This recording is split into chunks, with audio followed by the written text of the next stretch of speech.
Joshua Garcia at Elise Hoson na huling nagmumumol sa isang event ng ABS-CBN. McCoy De Leon binantaan si Joshua Garcia.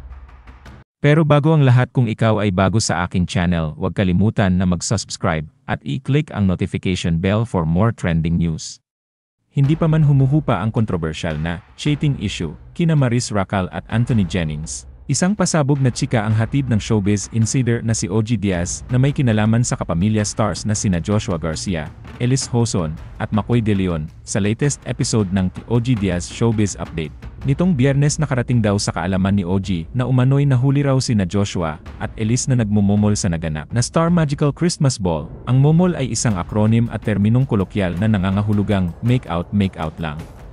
Tumutukoy ito sa isang pisikal na lambingan ng dalawang taong may mababaw na relasyon lamang, o sa iba pang tawag ay trip-trip lang. Karaniwang ginagamit ang salitang ito sa impormal na usapan, lalo na ng kabataan, at madalas ay may kalakip na biro o pag-aalangan depende sa konteksto ng paggamit. Hindi raw makapaniwala si Ogie nang makarating nga sa kanya na umano'y nakitang nagmumumol daw sina Joshua at Elise habang nasa ballroom ng pa-event ng Star Magic, ang talent arm management ng ABS-CBN. Hindi raw lubos maisip ni Ogie na may tendency raw na magmumumol ang dalawa. At kung may kalyahan daw, sana hindi sa ballroom ginawa at dumiretso na lang sa isang kwarto. Hindi rin daw alam ng source ni Ogie kung saan na raw dumiretso ang dalawa matapos ang nabanggit na sightings. Nakarating naman daw ito sa partner ni Elise na si McCoy De Leon, kaya si Joshua raw ngayon ay bantay sarado ng bodyguards dahil daw sa galit at banta ni McCoy na kapag nag-cruise ang mga landas nila ng aktor, ay baka may magawa siya rito, makita ko lang to, sasapakin ko to. Something like that, dagdag pa ni Ogie, na tila nasabi raw ni McCoy, bagamat hindi raw siya sure kung yun talaga ang eksaktong sinabi ng Batang Quiapo star.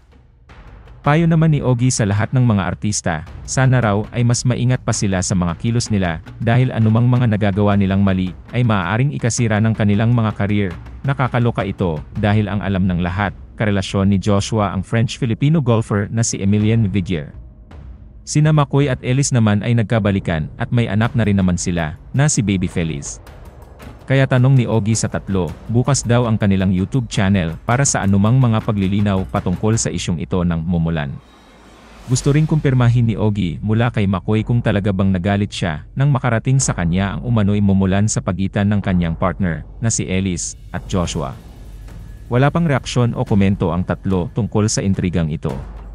Gaano katotoo na doon sa ballroom ay nag-momol? Totoo ba? Doon magmomol sa ballroom? Joshua Garcia, si Elise Hoson. Pangyayaring yun ay nakarating daw kay McCoy De Leon. Kung kailan ngayon nag-bodyguard itong si Joshua Garcia. Ay bodyguard na raw ngayon si Joshua Garcia kahit saan siya magpunta. Galit daw itong si McCoy De Leon, sampingan itong si Elise at si Joshua.